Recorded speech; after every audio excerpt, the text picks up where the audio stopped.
buenas tardes a todos, a la audiencia que está ahora mismo aquí en este directo con autorrealización. Y bueno, hoy tenemos un invitado muy especial para mí, que es Mario Sabán, doctor en psicología, fundador de Psicología y Cábala. Y pues en este canal estamos últimamente tocando mucho el tema de la cábala en relación sobre todo a la prosperidad. En mi último libro, que es El Camino del Homo Deus, es un libro en el que yo cuento cómo hemos entrado en un nuevo tiempo y bueno, es un tema que a la gente le interesa mucho, este nuevo tiempo, porque ahora mismo estamos en un momento de mucha incertidumbre, aparte del tema de la pandemia, pero también con incertidumbre de tipo económica, por la crisis que ya se está hablando, ¿no? Una crisis económica que al final es un cambio de paradigma, es un cambio de modelo. Y bueno, en este canal venimos hablando mucho sobre esta nueva economía. Nosotros le hemos llamado la nueva economía del ser, para diferenciarla un poco de la anterior. Y sabemos que pues, el conocimiento de la cábala puede aportarnos mucha información y mucho conocimiento a este tema, que es el nuevo tiempo en el que estamos ahora y en relación a este tema de la economía. Entonces, Mario, la primera pregunta que yo te hago así en la audiencia es, eh, desde la cábala, ¿cómo podemos ver primero este nuevo tiempo que estamos ahora mismo en el contexto actual y qué luz podemos arrojar sobre esta incertidumbre que hay, ¿sabes? En el aspecto sobre todo económico, ¿no? Para mucha gente la economía es una forma de esclavitud, digámoslo así, es una manera de limitar sus opciones de vida. Mira, en primer lugar, siempre cada generación a través de la historia ha creído que es muy especial y que ha vivido un tiempo nuevo. Es decir, cada generación cree que vive un tiempo nuevo y de hecho es verdad, porque cada generación vive un tiempo nuevo. Pero en realidad no estamos viviendo un tiempo nuevo con respecto al anterior, sino un tiempo nuevo, cada generación tiene otra visión de la realidad. Nosotros tenemos siempre una incertidumbre en el exterior que nunca va a terminar. Es decir, que si la gente cree que la incertidumbre no va a terminar, está un poco, confusa. Siempre va a haber incertidumbre en el exterior, pero en realidad nosotros trabajamos la certidumbre en el interior. Y la certidumbre en el interior es lo que va a dar la certidumbre en el exterior. Es decir, que en realidad nosotros si sentimos incertidumbre en el exterior es porque tenemos una incertidumbre en el interior. Por tanto, no son las cosas que vemos en la realidad de la materia las que nos lleva a la incertidumbre, sino la percepción interior de cómo vemos la realidad. Por lo tanto, nosotros somos o nosotros vemos lo que somos, dice el Talmud. Con lo cual, si nosotros tenemos una paz interior, hay paz en el exterior. Por tanto, puede haber una guerra en el exterior y si uno tiene paz en el interior, hay paz en el interior. Y esa paz en el interior es muy potente. En cambio, si una persona vive en paz en la sociedad, pero tiene incertidumbre en el interior, siempre hay una intranquilidad en el interior. Por lo tanto, aquí la incertidumbre en el exterior la podríamos poner en cuarentena, entre comillas, porque en el exterior siempre a lo largo de la historia tú puedes ver que las personas pensaron en cómo sobrevivir económicamente. Nuestra incertidumbre actual en la modernidad es una incertidumbre infantil con respecto a las incertidumbres que existían antes. Por ejemplo, nosotros hoy tenemos una nevera donde sabemos que podemos comer 3 o 4 días. Incertidumbre era en la época antigua cuando no había nevera y había que comer el pescado del día y si se pudría no tenías para comer. En consecuencia, creo que comparativamente con respecto a la historia, la modernidad ha hecho un gran avance y un gran progreso. Lo que pasa que la incertidumbre nunca va a terminar porque en realidad siempre vamos a estar progresando en el campo de la materia, en el campo de la realidad. Si nosotros queremos terminar con la incertidumbre, tenemos que darle certidumbre al alma, al interior, para tranquilizar el alma y saber el alma dónde va. Y el alma donde va no puede ser afectada por los eventos exteriores. Por supuesto, los eventos exteriores nos afectan. Yo no digo que somos máquinas, sino que tenemos que ver cómo nosotros tratamos estos efectos exteriores a la luz de nuestra interioridad. Por ese motivo, el punto central de donde comienza la cábala a trabajar es el alma humana, el autoconocimiento personal, y a partir de ahí, de un largo trabajo de autoconocimiento personal, enfrentar, entre comillas, o adaptarse, si se quiere, a la realidad que siempre va a constituir una incertidumbre la realidad exterior, porque nosotros no somos Dios para controlarla. Nosotros lo que podemos hacer es aumentar el conocimiento para ir bajando la incertidumbre, porque de ese modo vamos controlando más la realidad a medida que aumenta nuestro conocimiento. Pero incertidumbre siempre va a haber en la vida, porque siempre vamos a estar buscando algo que no conocemos.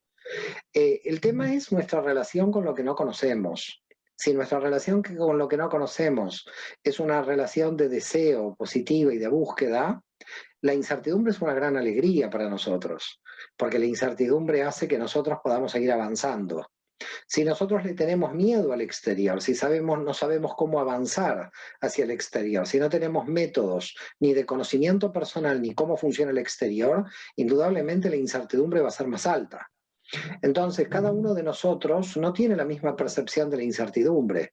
Hay personas que tienen una percepción muy alta, donde se angustian mucho, y hay personas que no tienen prácticamente ninguna angustia, ningún miedo, porque se han trabajado de manera tan interior, que en realidad su certidumbre interior hace que, a pesar de que siempre existe incertidumbre en el exterior, puedan actuar en paz frente al deseo de progreso. Entonces, nosotros tenemos un deseo que nos mueve, ese deseo que nos mueve siempre nos lleva a desequilibrios mayores, pero esos desequilibrios mayores de ninguna manera afectan la paz interior. Al contrario, la paz interior frente a esos desequilibrios de crecimiento opera con mayor fuerza y mayor confianza, lo que nosotros en hebreo llamamos emuná. Cuando nosotros tenemos confianza, es una confianza que va más allá de las pruebas externas de la realidad.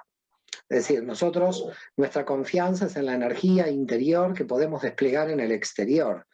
Confiamos en que hemos sido creados a imagen y semejanza divina para poder desplegar una energía dentro del marco de la realidad de la materia. Entonces, cuando uno confía con toda su potencia, con la energía que tiene el alma, la incertidumbre exterior, aunque se mantenga, baja su categoría negativa. Al contrario, yo te diría que, por el contrario, la incertidumbre pasa a ser una gran cosa. Es decir, la incertidumbre se transforma en un redescubrimiento, un descubrimiento de una realidad secreta que nosotros no conocemos. En consecuencia, no hay que tenerle miedo a la incertidumbre está muy bien, todo lo que ha sido creado en el universo está muy bien, solamente que nosotros tenemos que entender qué función tiene cada una de las cuestiones que funcionan en el universo. Entonces, si uno entiende por qué existe la incertidumbre, va a tener la confianza de que la incertidumbre tiene un sentido. Y si la incertidumbre tiene un sentido, la incertidumbre es muy certera, es muy certidumbre. Entonces la incertidumbre desaparece. ¿Por qué desaparece la incertidumbre? Porque nosotros conocemos el sentido de la incertidumbre. Es algo interno. Sí, claro que sí, Mario. Y bueno, además, nosotros cuando hablamos de esta antigua economía, ¿no? Sobre todo yo me refiero a cómo hemos sido programados, ¿no? Cómo el ser humano dentro de la sociedad ha sido muy programado justamente para creer que hay o sea, que los recursos materiales, los recursos de los que dispone son escasos y tiene que competir con el prójimo para luchar, para sobrevivir, ¿no? Esta idea que viene del darwinismo social, ¿no? Que al final yo creo que es una visión muy reduccionista del ser humano porque es una visión puramente biológica, ¿no? Material, y no incluye y no entra esta dimensión creativa, como tú venías diciendo, de que el ser humano es capaz de moldear su realidad, ¿no? Sobre todo cuando lleva la conciencia dentro de sí y cuando adquiere ese autoconocimiento que le permite ampliar esos límites. Entonces, esta programación que hemos sufrido todos, ¿no? Y yo me viene enseguida a la cabeza pues, el tema del colegio, de la educación, ¿no? De cómo nos enseñan también a obedecer, cómo nos enseñan a competir, frente a una nueva visión del ser humano donde la creatividad, ¿no? Recién tú hablabas de algo muy importante, que es el emuná, ¿no? Es decir, aquello que emanas, entiendo yo también, aquello que está dentro de ti y que es lo que hace que puedas salir afuera y modificar. Entonces, ¿qué herramientas, por ejemplo, nos provee la Cábala en este aspecto de cómo podemos modificar o moldear la realidad a partir de nuestro autoconocimiento? Mira, desde el punto de vista de la Cábala entiende de que cada alma, como decimos en hebreo, cada neyamá, tiene una naturaleza propia y que le es propia, es decir, lo que Isaac Luria llamaba la búsqueda de la letra que le corresponde a cada alma en la Torá. Básicamente lo que estaba hablando Isaac Luria es que cada una de nuestras almas ve algo que otra no ve. Lo que tú ves de la realidad yo no lo puedo ver y lo que yo veo tú no lo puedes ver. Entonces, ¿qué tenemos que hacer? Yo comunicarte lo que veo, porque es algo que tú no ves, y viceversa, que tú me comuniques lo que ves. Lo que está pasando en realidad en las redes se ve claramente y a nivel general es algo dramático. Dramático, yo lo veo en dos aspectos. Lo veo en las tesis doctorales de la universidad y lo veo en las redes sociales. Y esto que veo, tanto en las tesis doctorales de la universidad como en las redes sociales, es el copiar y pegar. La gente dejó de pensar por sí misma y lo que hace, por ejemplo, hay una tesis doctoral, la puedes hacer sin pensar en ninguna conclusión, sacando información de internet y copiando filósofos o copiando gente anterior y prácticamente tesis totalmente sin la participación del sujeto. No hay originalidad ninguna porque son todas, y si tú vas a las tesis presentadas en Europa en la década del 20 o en la década del 30, esos pensadores pensaban por sí mismos, porque lo que tenía que tener una tesis es originalidad. ¿Qué vemos hoy en las tesis? Copiar y pegar. ¿Qué vemos en las redes sociales? La cantidad de copias, cómo la gente se copia unos a otros, no hay ideas originales. ¿Esto qué quiere decir? Que la gente no piensa por sí misma. Y cuando la gente no piensa por sí misma, desde el punto de vista espiritual, está generando un daño muy grande a su propia alma. Porque el alma que tiene una luz propia en el nivel de Neshama no está exteriorizando lo que vino a ser, la luz que vino a dar. En términos filosóficos podríamos decir su interpretación subjetiva de la realidad, que en términos de la Kabbalah es lo que tu Neshama vino a dar a este mundo, lo que la luz de tu Neshama vino a dar. Tu Neshama no vino a saber de memoria un texto y decir como loro algo que ya alguien leyéndolo lo puede saber. La Neyamá vino para algo más. La Neyamá vino para el exégesis, para la interpretación de la realidad. No solamente somos un banco de datos de información, eso lo puede hacer una máquina. Nosotros no solamente leemos un libro para repetirlo, nosotros lo que tenemos que hacer es ir al fondo de la letra, a lo profundo. Nosotros en Cábala le llamamos el sod de la Torá, la profundidad del texto, qué pensamos acerca del texto, qué conclusiones nosotros hacemos, es decir, cada uno de nosotros, desde el punto de vista de Cábala, tiene que ser un intérprete, un exégeta de la realidad para extraer la luz propia que de alguna manera Dios le insufló en su alma, de manera subjetiva. No podemos ser un copiar y pegar, porque si no, si somos un copiar y pegar, estamos no dejando a nuestra alma desarrollarse en su interpretación. En consecuencia, lamentablemente lo que está sucediendo ahora es que hay una pérdida tan grande de originalidad, donde se repiten y se repiten, y cuando surge una idea nueva, rápidamente la gente la toma y la repite, pero no hay de alguna forma un exégesis de esa nueva idea que ha surgido. Queda claro que cuando yo estoy estudiando Isaac Luria y extraigo una idea, por ejemplo, Isaac Luria, la estoy llevando a mi subjetividad y la interpreto desde mi interpretación, pero no tomo literalmente ese pensamiento, sino lo paso a través de mi alma y a ver que mi alma qué dice, qué resuena. Es decir, cuál es el aporte de mi alma como luz al mundo, porque de alguna manera mi alma vino con ese objetivo. La pregunta es, ¿cuál es el objetivo por el cual las almas vinieron a este mundo? Cuando esas almas se clonan, cuando esas almas se domestican por la sociedad, o esas almas hacen copiar y pegar, o esas almas reiteran algo que no les pertenece, están bloqueando la luz que traen. Y esto es muy grave. Y no pueden hacer ticum. No pueden hacer ticum porque en realidad están imitando el camino del otro, no están creando su camino. Con lo cual, lo más importante que debemos destacar desde el punto de vista de la Cábala, es que la Cábala le da un poder de teurgia total al alma, le reivindica al alma como una exégesis divina en sí misma. Cada uno de nosotros tiene una relación con la divinidad directa, con el universo directo, y por lo tanto tenemos una interpretación directa. Entonces, nosotros no podemos caer en la ambivalencia de decir, hemos sido programados por la sociedad. Bueno, muy bien, ya sabemos que hemos sido programados por la sociedad. Ahora la pregunta es, si nos desprogramamos, ¿qué queda? Porque si nos desprogramamos y no queda nada, entonces sigamos programados, porque peor es que no quede nada, terminamos locos si nos sacamos la programación de la educación social. Entonces, me queda claro tu planteo de que hay que desprogramarse, pero también hay que volver a programarse subjetivamente según la interpretación que uno le dé. Entonces, ¿qué hace la gente? ¿Por qué la gente queda programada?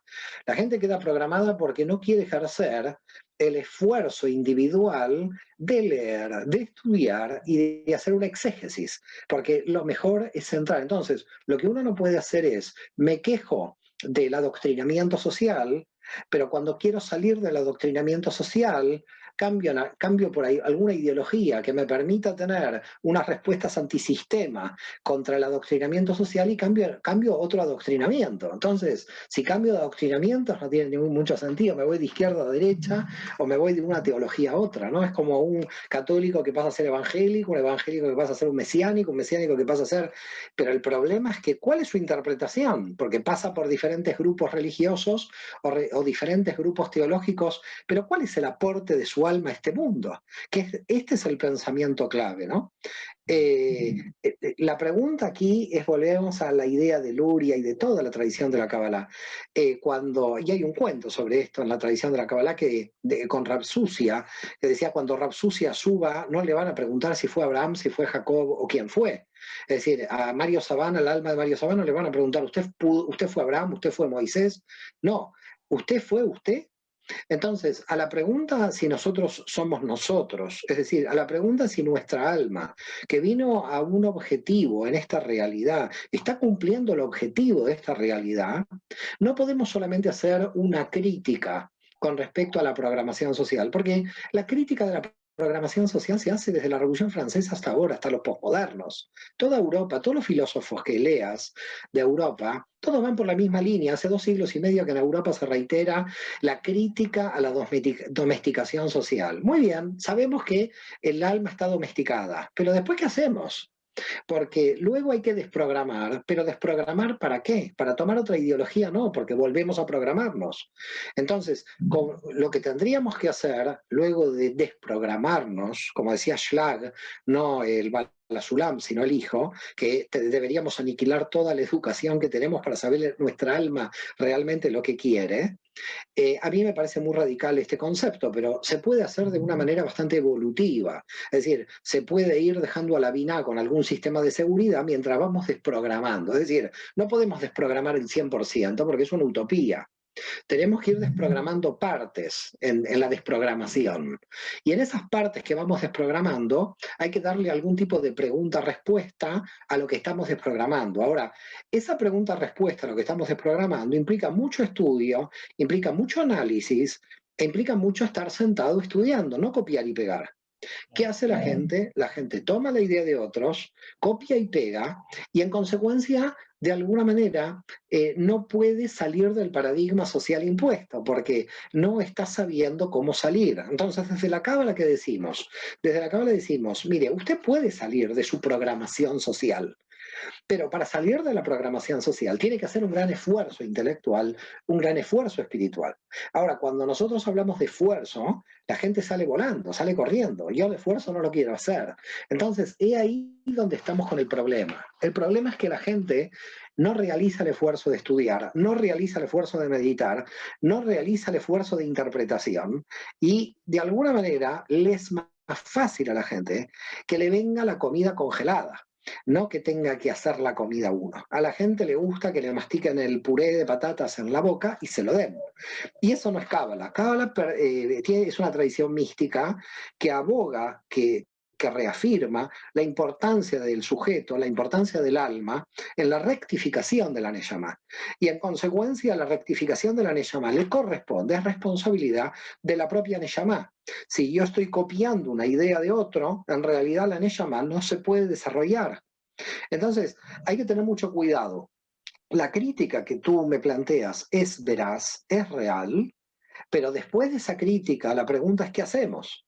Y lo que tenemos que hacer es un esfuerzo muy grande de profundizar en las fuentes, un esfuerzo muy grande de estudiar las fuentes, un esfuerzo muy grande para realmente lograr tener ideas propias. Mira, hay una anécdota muy curiosa con el último Rebbe de Lubavitch y un empresario que se reúne con él antes de su muerte. Él murió en 1994, si mal no recuerdo, en New York, y el empresario le dijo al gran rabino de Lubavitch, le dijo, mire, ¿sabe qué? Yo soy muy hereje, le dice el empresario al rabino de Lubavitch. Y el rabino le dice, es que para ser hereje hay que estudiar mucho. Entonces, no creo que usted sea hereje. Entonces, la gente a veces confunde herejía con ignorancia. Un hereje no es ignorante. Para ser hereje hay que estudiar mucho. Entonces, si usted quiere que su alma de alguna manera quiere rectificar, conectándose con la luz divina, o quiere que no lo manipulen ni los clérigos, ni los rabinos, ni los pastores, ni ningún poder exterior, sea político, sea religioso, no quiere estar programado, tiene que hacer un esfuerzo de desprogramación. Y aquí creo que hay algo clave que has nombrado recién tú, ¿no, Mario?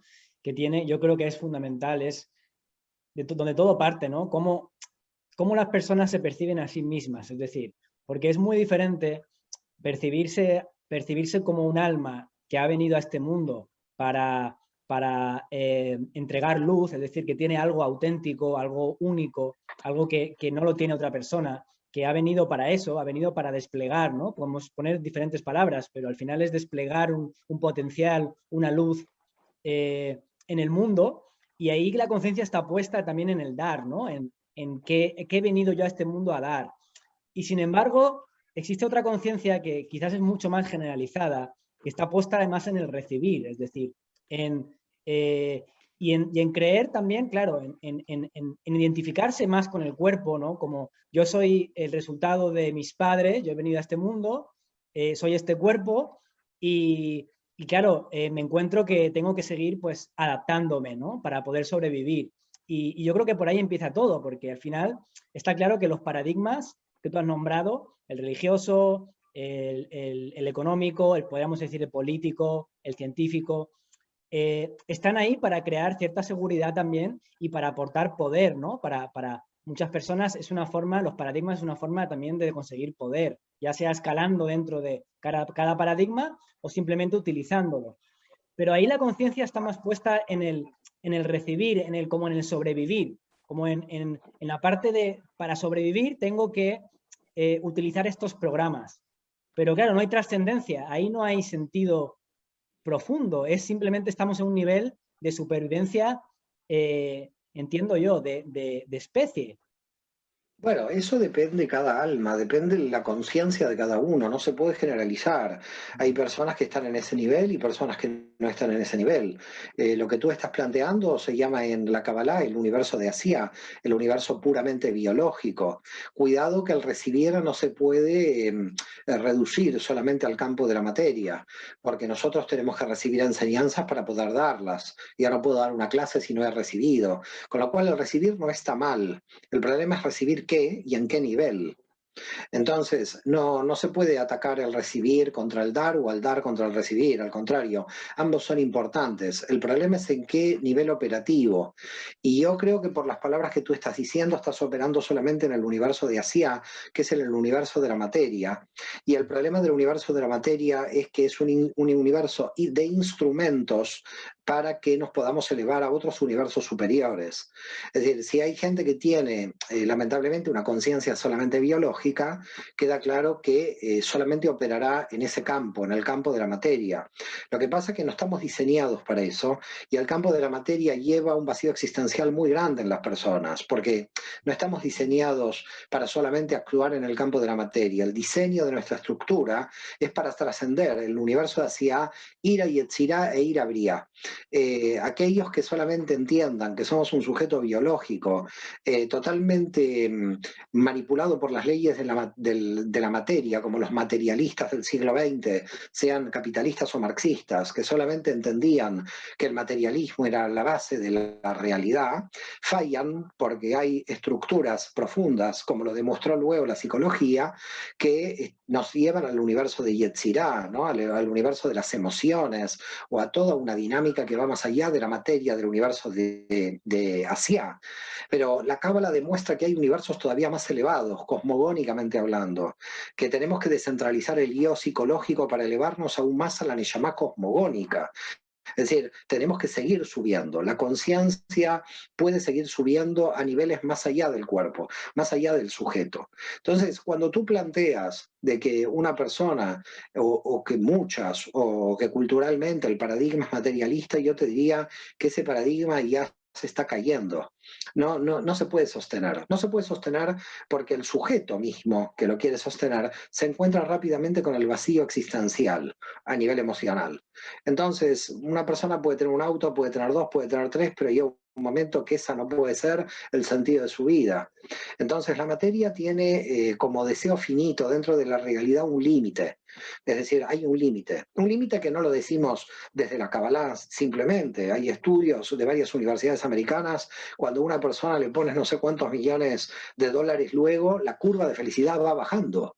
Es decir, no sube. Es curioso lo que sucede con el ser humano. Tú le pones más materia y la curva de felicidad empieza a bajar. Es decir, no sigue subiendo. La gente puede creer que puede tener más dinero y la curva de felicidad puede seguir subiendo. Y es mentira. Hay un punto que por más que tú le agregues dinero a una persona, puede, al contrario, en vez de subir la curva, baja. Así que si los economistas ya se dieron cuenta de que la propia materia tiene una curva de felicidad, que cae la curva de felicidad contra la cantidad de materia, los cabalistas hace siglos que dicen exactamente, que dicen esto, y en esa línea, por supuesto, como cabalista Jesús de Nazaret, ¿no? Y Yeshua. Es decir, toda la tradición de la Kabbalah, toda la tradición judía, queda claro de que está de acuerdo en que la materia tiene un límite. Y eso no implica que la materia no sea importante, porque la materia es importante, como tú mismo decías, para sobrevivir. Pero hay una frase muy famosa en la tradición judía que dice: sin harina no hay Torah, pero sin Torah no hay harina. Es decir, sin harina no hay Torah, sin la economía no puedes estudiar bien, porque ¿de qué me voy a mantener? Es decir, ¿cómo voy a estudiar si tengo miedo a cómo me voy a sostener económicamente? Pero si solamente yo pienso sostenerme económicamente, ¿para qué he vivido? Porque yo he venido aquí no solamente para la preocupación dentro de la materia, sino para elevar mi nivel de conciencia. Entonces, no puedo elevar mi nivel de conciencia si no tengo materia, pero si solo tengo materia, tampoco elevo mi nivel de conciencia. Por lo tanto, llegamos a un punto que lo denominaríamos la distribución del tiempo. Por ese motivo, el tiempo es muy importante como un factor en lo que debemos desde la Binah, desde la mente racional, organizar lo mejor posible. ¿Por qué motivo? Porque la organización que nosotros tenemos del tiempo tiene relación con la distribución de energías que el alma sitúa en algún punto de la realidad, en qué dimensión estoy operando con la energía que estoy operando. Por lo tanto, yo te diría que ese paradigma del que tú me hablas, del materialismo, de la supervivencia biológica clásica, ya se sabe hace por lo menos 20 o 30 años que ha sido superado. Es decir, que el ser humano no logra a partir de ahí tener una respuesta profunda de por qué vino a este mundo. Claro. Y bueno, recién comentabas algo también que me parece muy importante, porque has hablado del tiempo, que yo creo que quizás también es una de las grandes limitaciones, por lo menos lo que yo percibo a mi alrededor, ¿no? Ya mi experiencia personal. Es decir, está claro que, y tú lo comentabas recién, ¿no? Que en la sociedad actual, sobre todo en los países desarrollados, en España, por ejemplo, que estamos ahora mismo, pues tenemos todas las necesidades materiales cubiertas. Es decir, tenemos suficiente como para desarrollarnos. Pero el tema ya no es efectivamente la supervivencia, sino la forma en la que, claro, las personas, si tienen que ocupar su tiempo todo su tiempo y su energía en estar trabajando en algo justamente donde no están encontrando su autenticidad, su aporte, ¿no? Su originalidad, sino que más bien están trabajando para conseguir justamente ese dinero, ese sueldo, pues nos encontramos con un problema de tiempo, de cómo el tiempo se va limitando y ya no solamente el tiempo que se pasa trabajando, sino que además luego llegas a casa cansado y ponte a leer, ¿no? Ponte a reflexionar sobre las cosas elevadas. Es decir, que hay una limitación también que tiene que ver con el tiempo, con que la gente, por así decirlo, no es poseedora de su tiempo. No, Bueno, aquí básicamente podemos analizar dos situaciones. La gente que tiene mucho ocio y que se aburre, y la gente que está agotada por un trabajo que no está relacionado con el sentido de su vida. Entonces hay mucha gente que está en el ocio y quiere trabajar, y en el ocio se aburre, por lo tanto no quiere aburrirse más, lo cual es lógico, y entonces va a un trabajo, pero un trabajo que tampoco le satisface, y por lo tanto un trabajo que lo lleva al agotamiento. Entonces, claro, si el ser humano va de un agotamiento al aburrimiento, te darás cuenta que es una desesperación, porque ni el ocio da la respuesta, ni el trabajo da la respuesta. Yo creo que la respuesta está en el sentido por el cual tu alma vino a este mundo. Lo que tienes que hacer es una labor que tenga una relación con tu alma. Si tú a mí me dices que me llevas a un hospital y que yo tengo que ser cirujano, mi alma no vino a este mundo para eso. Si me dices que tengo que pilotear un avión, bueno, que empiecen a rezar los que están ahí arriba del avión, porque eso puede ser un desastre, porque tampoco mi alma vino a esto. Entonces, si la persona no sabe por qué su alma vino a este mundo, ni el ocio ni el trabajo en realidad son excitantes, porque el ocio y el trabajo se vuelven desesperantes. La vida se vuelve desesperante si no hay sentido. Entonces, no lo puedes analizar desde el trabajo en relación al agotamiento o desde el ocio con el aburrimiento. No es la dualidad ocio-trabajo el problema. La dualidad es el sentido de tu vida. Si tú tienes sentido de tu vida, el ocio es excitante. Si tienes sentido de tu vida, el trabajo es excitante. Pero si no tienes sentido de tu vida, el ocio te lleva al aburrimiento y el trabajo al agotamiento.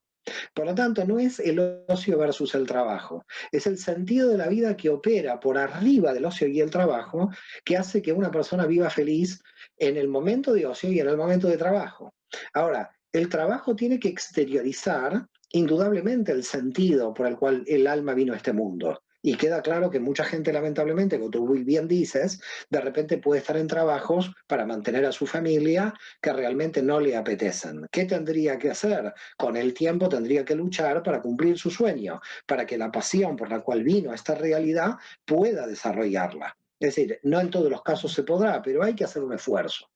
Entonces, si tú haces un esfuerzo, y el esfuerzo puede ser que después de las 8 horas, si tú tienes una pasión, después de esas 8 horas de trabajo, y tu pasión tiene que ver con la lectura o tu pasión tiene que ver con los mundos superiores, te puedo asegurar que vas a leer y vas a subir a los mundos superiores. Es decir, que vas a hacer, porque si realmente tú necesitas ese tiempo como algo importante, porque tú lo valoras y lo consideras importante, a pesar del agotamiento que te pueda generar tu trabajo, tú vas a buscar el tiempo disponible para sacar este tiempo. Es decir, cuando uno de alguna manera entiende cuál es el valor de lo que tiene que trabajar, que el valor, imagínate, si a mí el valor de un dolor de muela me lleva a suspender todo y mañana ir al odontólogo, y cuando llamo al odontólogo le digo, por favor, atiéndame, ¿cómo puede ser que si me llama otro le digo, no, tengo la agenda ocupada, pero si me duele la muela voy volando? Entonces, ¿cómo es posible que suceda de que agendas que son inmutables puedan cambiar cuando hay un dolor de muela? Entonces, si nosotros al sentido de nuestra vida lo utilizaríamos como el dolor de muela, si nosotros al sentido de la vida le daríamos el valor, porque el valor es la vida entera, no es una muela, es la vida entera lo que se juega ahí. Si realmente estaríamos totalmente trabajando en el tiempo disponible para cumplir nuestro sentido de la vida. Entonces, si por un dolor de muela cambiamos nuestra agenda, ¿cómo más por el sentido de la vida? Entonces la pregunta es, ¿por qué la gente posterga el sentido de su vida? Porque el sistema de seguridad donde la mente vive crea un sistema de excusas tal que hace que la persona busque una zona de seguridad que lo único que la puede sacar es un dolor de muela a esa zona de seguridad. Pero que en realidad lo que tiene que hacer la persona es provocar de alguna manera ese cambio de su zona de seguridad, que es muy difícil provocarla. Es muy difícil provocarla porque hay que tener un entrenamiento para provocar salir de la zona de seguridad, porque la zona de seguridad hace que la mente se relaje. El problema de la zona de seguridad no es solamente que la mente se relaje, sino que el alma no cumple con sus objetivos y se va frustrando. Entonces tú tienes una mente segura y un alma frustrada. Bueno, esto que acabas de relatar es algo que yo me he encontrado a nivel profesional mucho, ¿no? Porque yo acompaño desde hace tiempo a personas que quieren hacer cambios a nivel laboral en sus vidas, ¿no? Empezar proyectos, también emprendedores. He acompañado mucho a emprendedores que quieren empezar a generar su proyecto. Y uno de los obstáculos más grandes siempre que nos encontramos es esta zona de confort que tú le llamabas, ¿no? La zona de seguridad, donde la mente, todo es conocido, todo es, hay una serie de hábitos, ¿no? Muy instalados. Y claro, hay que entrar en lo desconocido para poder empezar a hacer algo que no has hecho en el pasado. Es obvio, ¿no? Y claro, ahí, en ese trabajo yo me doy cuenta muchas veces que lo que a mucha gente le lleva a esas situaciones muchas veces es el dolor directamente o las crisis. Las crisis tienen un poder tremendo porque es como el dolor de muelas que tú decías, ¿no? Como que cuando no es algo que no se percibe, tiene que aumentar cada vez más de intensidad. Ese mensaje del alma, ¿no? Entiendo yo también, que es, oye, estás perdiendo el tiempo, tienes que cumplir tu función y no lo estás haciendo. Y te estás justificando y tienes excusas. Y tiene que llegar un momento en el que la persona lo pueda oír. Y a veces para poder oírlo hace falta un zarandeo, ¿no? O muchas veces Sí. una crisis. De todas maneras, yo creo que justamente la cábala tiene un poder muy potente, la mística hebrea, a partir de todos los siglos de su desarrollo, de prever esa realidad, de prever ese futuro. Quizás probablemente porque como los judíos a lo largo de la historia hemos sufrido tantas persecuciones y teníamos que prever el futuro, probablemente también la mística refleje esa prevención del futuro, ¿no? Es decir, de qué sucederá en el futuro. De lo que estamos hablando aquí es algo muy importante, porque estamos hablando de, por supuesto, desde la cábala creemos en la reencarnación, que el alma, pero en esta realidad nuestra alma tiene esta identidad. Entonces, luego, por supuesto, el alma podrá volver, pero volverá en otra identidad. Y lo que tiene que hacer es la responsabilidad de rectificar en este plano de la materia con esta identidad. Es decir, hay lo que nosotros llamamos zona de seguridad de la vida, crea una irresponsabilidad frente al alma. Lo que la gente tiene que entender es que nosotros somos responsables de nuestra alma. Y la responsabilidad que tenemos con el alma es que tenemos que sacar a a la mente de su zona de seguridad. Entonces, sacar a la mente de su zona de seguridad es nuestra responsabilidad. La mente nos envía otro mensaje, nos envía de que si la sacamos de la zona de seguridad somos unos irresponsables. Entonces empezamos a fluctuar entre la mente y el alma. ¿Quién me está diciendo la verdad? Gente que queda disociada, que tiene como dos personalidades dentro, ¿no? Porque llega un momento donde es terrible, porque si la mente con su zona de seguridad es muy fuerte, le hace cosas terribles al alma, hasta la puede hacer enfermar a nivel corporal, con mentes muy potentes que toman una decisión de mantenerse a rajatabla en una zona de seguridad. Por lo tanto, la biná, cuando cae en lo que se hablamos la clipa de la biná, que es esa zona de seguridad, hace que no pueda desarrollarse el alma y que una persona pueda verse frustrada. Entonces, ¿la cábala qué propone? La cábala propone poder ver antes esto, poder rectificar antes de que llegue el dolor. Es decir, vamos al odontólogo antes de que me duela la muela para que me revise. Es decir, yo a la cábala la llamaría una espiritualidad preventiva, en el sentido de que estudiemos cómo salir de la zona de seguridad cuando no hay crisis y cuando todo está bien. Es decir, no cuando ya hay una crisis, porque cuando hay una crisis salen todos. Entonces, bueno, si alguien de la Bolsa de Valores nos está escuchando, esta gente sabe, ¿no? Sale cuando la cosa está tranquila, no cuando las acciones caen. Bueno, en la espiritualidad pasa algo parecido. En la espiritualidad pasa, bueno, mejor cambiar cuando todo está tranquilo. Yo muchas veces digo, cuando uno está tranquilo, tiene que trabajar mucho, estudiar mucho, meditar mucho, porque no tiene que hacer todo eso cuando llegó la crisis. Porque el problema es que cuando llegó la crisis, no tiene herramientas y después las busca a partir de la crisis. Nosotros lo que tenemos que hacer es recibir a la crisis con bombos y platillos preparados para la crisis. Entonces, ¿la cábala qué hace? La cábala te da herramientas para que con la meditación, con el estudio y con la comprensión intelectual, cuando llegue la crisis, bueno, la pases, porque en realidad no te afecta, porque en realidad tienes las herramientas para poder afrontarla. El problema de una crisis es cuando te encuentras desnudo frente a la crisis, sin haber meditado sobre tu vida, sin entender cuál es el sentido de tu vida, sin haber estudiado el universo y sus complejidades con respecto al alma, y entonces, claro, cuando viene una crisis es como algo terminal, que no tienes para dónde huir, ¿qué voy a hacer? No está mal reaccionar frente a una crisis, pero en realidad lo que hay que hacer es realizar un estudio preventivo. Es decir, hay que, cuando uno está tranquilo, cuando uno está en paz, yo se lo digo a los jóvenes, ¿no? A los jóvenes que tienen 15, 16, 18 años, le digo, mira, estás cubierto en tus necesidades por tus padres, estás en tu casa, desarrolla todo lo que puedas ahí, porque el día de mañana te vas a tener que mantener, el día de mañana quizás vas a formar una familia, y el día de mañana vas a tener unas obligaciones que ese tiempo que estás teniendo ahora, te lo vas a recordar como qué lástima que no lo he aprovechado. En consecuencia, lamentablemente los seres humanos no aprovechamos cuando tenemos tiempo, a pesar de que cuando nos falta tiempo nos quejamos de que nos falta.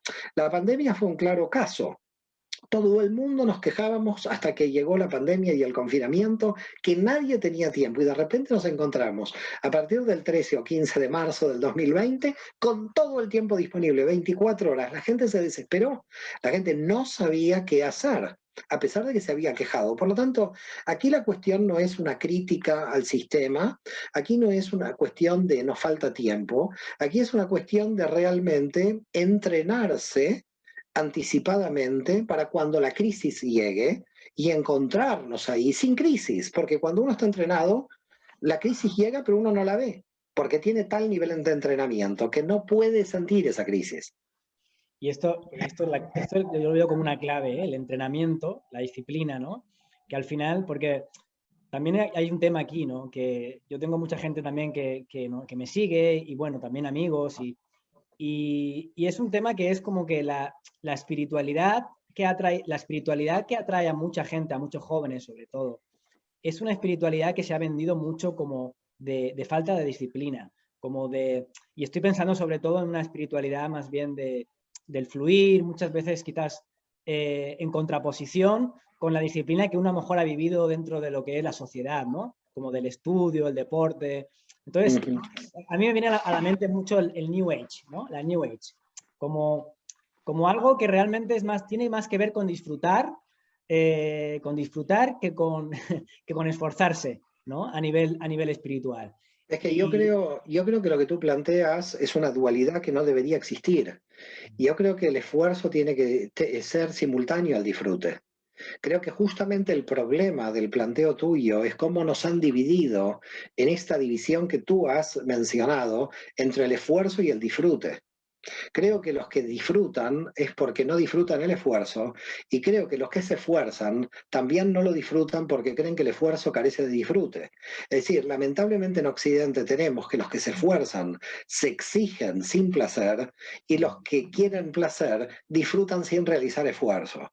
Este problema la Cábala lo soluciona en el nivel Aleph de conciencia, cuando nosotros entendemos el esfuerzo como placentero simultáneamente. No hay un disfrute sin trabajo y no hay un trabajo sin disfrute. Esta división es típicamente occidental, y Oriente la vino justamente de alguna manera, justamente a catapultar, a dualizarla más, si se quiere. Porque en Occidente el que trabajaba era el que no disfrutaba. Fíjate la Edad Media, ¿no? La aristocracia en Europa era la que no trabajaba, el que trabajaba era el siervo. El siervo era el que no disfrutaba porque había nacido siervo, y el noble era el que disfrutaba de no hacer nada. Por lo tanto, la nobleza europea, como no hacía nada, cazaba o hacía la guerra contra otros señores feudales. Nosotros tenemos una concepción medieval totalmente insana, totalmente insalubre, pero eso no pertenece a la tradición judía. Esas fueron las condiciones socioeconómicas de la Europa cristiana de la Edad Media, donde los nobles no trabajaban, solamente iban a la guerra o cazaban, y los siervos trabajaban sin disfrutar. En el mundo judío eso no existe ni en la cábala tampoco.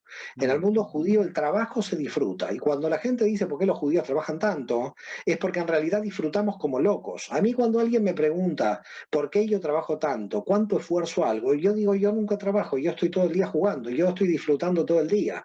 Es decir, disfruto cuando leo, disfruto cuando doy clases, disfruto todo. Entonces cuando termino la noche digo, ¿cuándo trabajé? Porque yo disfruté en todo momento. Si tú unes tu trabajo con el disfrute, tu trabajo no está en la categoría del esfuerzo de autoexigencia. Si entra en la categoría de autoexigencia, el desgaste de energía que te va a suponer va a ser de tal magnitud que va a terminar con el disfrute. Y en consecuencia, como no vas a relacionar el esfuerzo con el disfrute, vas a querer un placer sensual al disfrute, porque vas a ir a tratar de disfrutar deseos finitos en el campo de la materia que tampoco te hacen disfrutar mucho, porque al final te tomas 4 copas de alcohol y quedas tirado ahí. Entonces tampoco puedes disfrutar demasiado. Entonces, ni puedes comer demasiado, ni puedes beber demasiado, ni puedes tener relaciones sexuales demasiado, ni puedes tener todos los disfrutes sensitivos de los placeres corporales o de los placeres materiales tienen un límite. Entonces, como lo que no está limitado es nuestra meditación, nuestro estudio, nuestro trabajo de comunicación con la divinidad, uno tiene que entender que nosotros hacemos lo que se llama labor sagrada, abodá. Y labor sagrada quiere decir que todo lo que yo estoy haciendo al mismo tiempo tiene un disfrute, tiene un placer. Y por lo tanto, eso hay que terminar con este dualismo del que no trabaja está disfrutando. Porque el que no trabaja se aburre, no disfruta nada, y que el que trabaja no está disfrutando, también hay que terminarlo. Entonces, como tú bien dices, hay una espiritualidad que ha crecido en la New Age de que vamos a fluir todos en el sentido del ocio, y yo te digo, esa percepción dualiza más la realidad. Se está buscando el placer, pero de la evasión del trabajo, porque el trabajo no me da placer. Es decir, si el trabajo y el estudio te da placer, todo el tiempo vas a estar trabajando y estudiando, porque el estudio y el trabajo está conectado con el placer. Si el trabajo y el placer no, si el trabajo y el placer no están unidos, si el estudio y el placer no están unidos, y cuando hablo del placer hablo del deleite interior del alma, no del placer sensitivo exterior. Si tú disocias el esfuerzo con ese deleite espiritual del alma, lo que vas a provocar es que esa alma va a necesitar placeres fuera del estudio y fuera del trabajo. Y por lo tanto va a vivir una vida dual. Va a estar huyendo al placer, que no le puede dar placer porque se va a aburrir de tanto placer, y cuando se canse del placer va a volver al trabajo que lo va a ver como exigencia. Y hay gente que pasa la vida entre un ocio que no le da más placer del que le puede dar las cosas finitas en el campo de la materia, y un trabajo que no le da placer porque no asume ese trabajo desde un punto de vista placentero. Hay que enseñar a que uno tiene que conectar con el disfrute con su estudio y tiene que conectar con el disfrute con su trabajo. Y por lo tanto el esfuerzo hay que volverlo placentero. Mientras decías esto, Mario, me venía mucho la idea como, ¿no? Si es esta idea del equilibrio o del centro, ¿no? De unir esas dos polaridades que tenemos, ¿no? Porque es verdad que la mente occidental muchas veces nos ha dualizado, ¿no? Ha creado esta dicotomía entre el trabajo y el placer, el esfuerzo y el disfrute. Y eh, esa forma de unir esas dos variables con un equilibrio también, ¿no? Porque también tenemos, y esto ya sería para hablar mucho más, ¿no? Porque tú has hablado un poco de la historia, creo que tiene que ver también con el cristianismo en Occidente, ¿no? Como esta idea de que el placer en sí era malo, ¿no? Del pecado como la parte sensitiva y a su vez en la etapa medieval y luego yo creo mucho con el tema de la reforma protestante, como esta idea de que la salvación estaba en el esfuerzo, en el sacrificio, en el trabajo duro, a veces de manera sin sentido, ¿no? Muy enfocada muchas veces también en los resultados. Y claro, eso es, creo que la reacción que hemos tenido después ha sido como irnos al otro polo con la New Age, ¿no? Es decir, vámonos solamente a disfrutar y a pasarlo bien y desconectamos con la razón. Yo me he encontrado muchas veces en diferentes talleres de diferentes cosas New Age donde la razón estaba mal vista, el pensar estaba mal visto. Todo era sentir, el cuerpo, disfrutar y no pienses y no utilices la razón. Es como que se va al otro extremo. Sí, sí, bueno, nosotros el problema que tenemos básicamente en el árbol de la vida es ir hacia los laterales del árbol. Lo que no llegamos es a oscilar sobre la línea media del árbol. Es decir, o nos vamos a la derecha intuitiva de Jochma, hacia la línea derecha, o nos vamos a la izquierda restrictiva de la racionalidad, ¿no? Entonces, vamos de un académico de la Universidad Occidental que tiene poca relación con esa parte emocional, o vamos a ese sentido hedonista prácticamente del fluido que viene del otro lado, sin aplicarle la razón, porque parece que en ese sentido, para esa New Age, la razón se vuelve una enemiga número uno de la posibilidad del placer. Pero yo no le veo ninguna contradicción, al contrario, yo creo que cuando uno tiene organizada la mente a nivel racional, de ninguna manera está huyendo del placer, puede tener un gran placer intelectual de estar ordenado, de estar organizado mentalmente y justamente puede regular desde la mente racional, desde la Binah, el placer y por lo tanto lo puede sostener al placer. En cambio, el que se va al placer absolutamente lo mata porque lo lleva al displacer, lo lleva fuera del límite del placer. El que busca el placer desesperadamente lo termina perdiendo y por lo tanto solamente quien lo puede regular desde el punto de vista racional y lo puede controlar y le puede poner un límite lo mantiene. Justamente el placer se mantiene por el límite racional que la razón le pone al placer, no por un placer a la n, un placer al infinito, porque no podemos tener un placer infinito en lo sensual, pero sí tenemos el éxtasis o el deleite al infinito en cuanto al nivel de conciencia, que sería otro esquema. Es decir, una cuestión en el árbol de la vida queda muy claro. Una cuestión es el placer que nosotros tenemos en Netzach, es decir, el placer sensible, sensitivo de la comida, de la bebida, de las artes, el placer sensitivo, visual, auditivo de la música, y otra cosa es el placer interior, el deleite que me lleva al aumento de nivel de conciencia. No son comparables, porque el aumento de nivel de conciencia, el aumento de edad, me lleva a una prácticamente camino infinito de ascensión del nivel de conciencia, que me da un deleite permanente, donde la mente racional no necesariamente le tiene que poner un límite, le va solamente poniendo límites para que no vaya demasiado rápidamente hacia arriba, pero en realidad sí le tiene que poner límites a los placeres sensitivos para sostenerlos, porque los sensitivos actúan en el campo del mundo material y por lo tanto finito. Entonces, el ser humano tiene que no irse ni hacia la derecha intuitiva ni a la izquierda racional, tiene que intentar oscilar entre ambos. Y cuando en Occidente nos damos cuenta que actuamos de manera tan extrema y tan dualista, ¿eh? tan dualista, no sabemos que estamos cayendo bajo el paradigma que creemos hipotéticamente combatir, porque esto es también lo curioso. Nos quejamos desde Kant hasta aquí, desde la crítica de la razón pura en filosofía, hacemos una crítica de la filosofía y hacemos una crítica de la política, pero el problema de la filosofía europea es que ha hecho mucha crítica, pero no ha construido sobre esa crítica nada. Es decir, se ha criticado y criticado y criticado, pero luego hay que construir. Entonces, para construir hay que en un momento dejar de criticar y tratar de subir a una unidad superior fuera de la dualidad. Entonces, porque la crítica te puede poner una dualidad, es decir, la crítica te puede mantener en una situación también de zona de seguridad. La crítica se puede volver una zona de seguridad.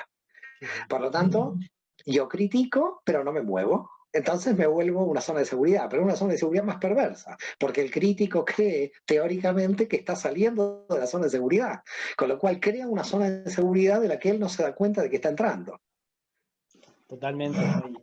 Y esto también que estás comentando ahora, esto de quedarse mucho, ¿no? en la crítica, y en relación, por ejemplo, a lo que hablábamos desde el principio, ¿no? Para retomar la idea esta de la economía, ¿no? Del momento en el que estamos ahora.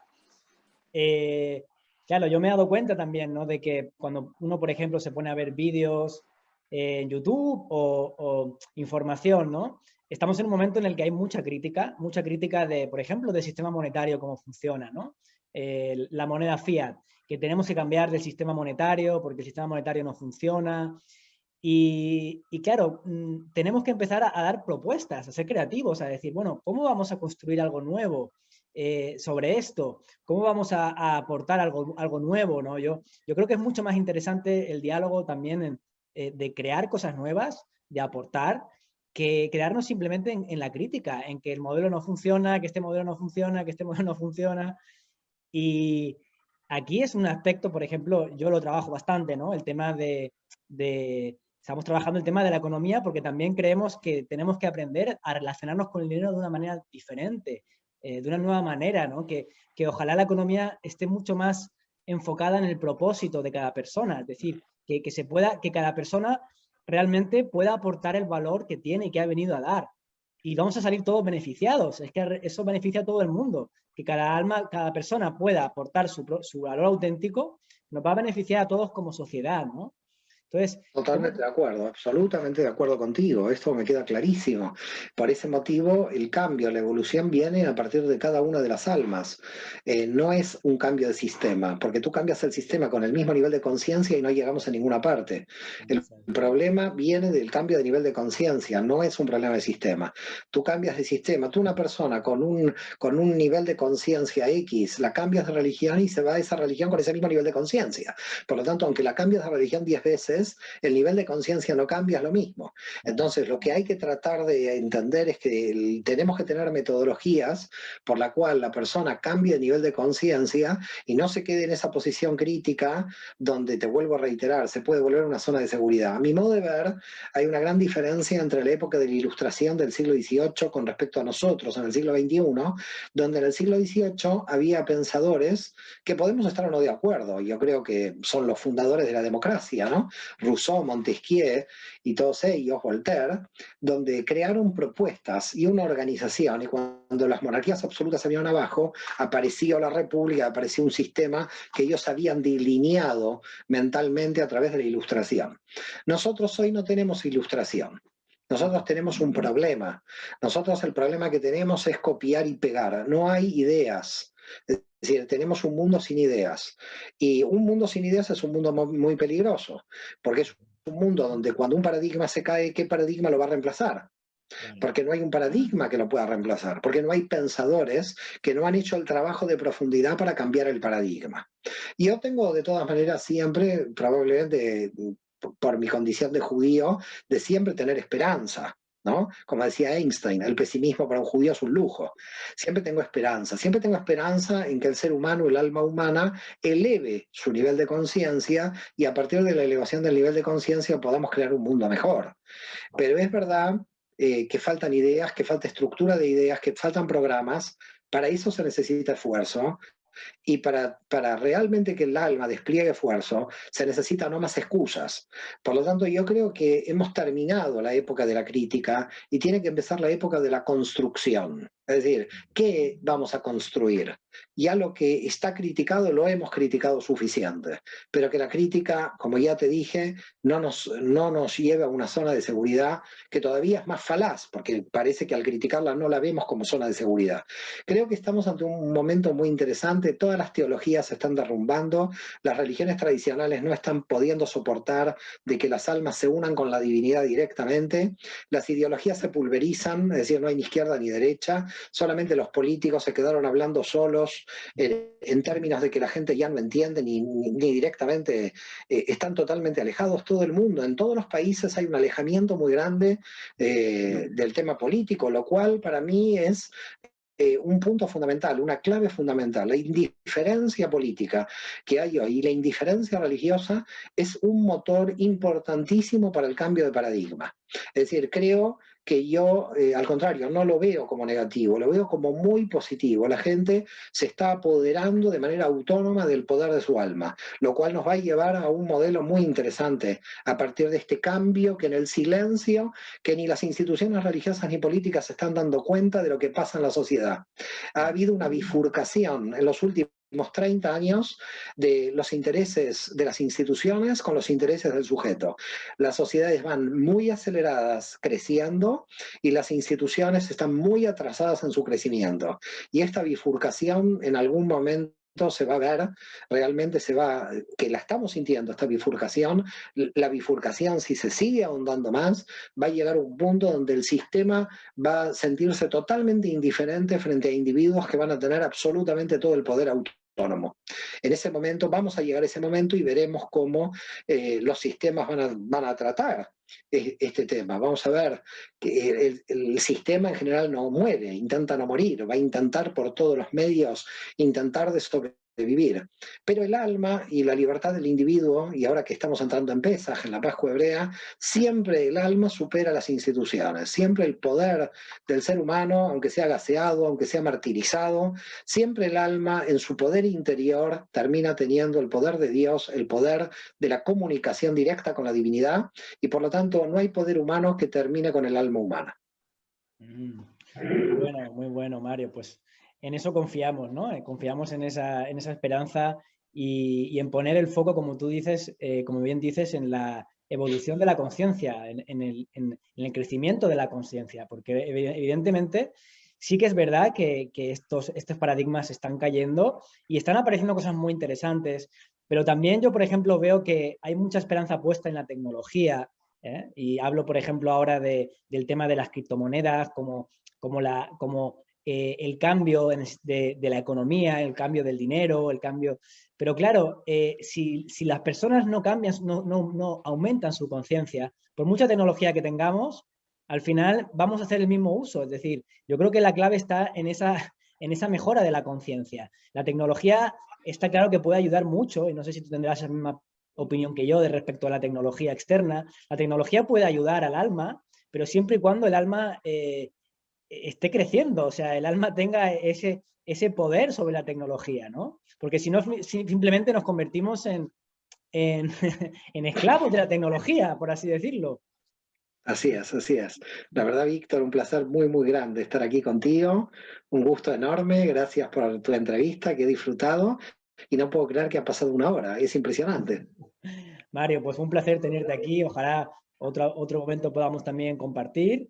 Y bueno, ha sido de mucha luz la que nos has puesto ahora en el canal, en este vídeo, para que la gente pueda entender, pueda conectar con este conocimiento tan, yo diría incluso tan poco conocido, ¿no? Realmente, que ahora cada vez se conoce más, que es la Cábala, y que realmente a mí personalmente me ha seducido por completo. O sea, a todos los niveles, ¿no? Yo soy ahora mismo un apasionado, lo he conocido hace poco y cada vez que leo más, quedo más y más extasiado con el Cuidado, conocimiento. cuidado que puedes equilibrar, así que ponte un límite.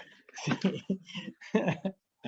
Un Bueno, abrazo Mario, grande, Víctor, y gracias por todo y gracias por la entrevista. muchas gracias a ti, un placer. Al contrario, shalom a todos. Shalom.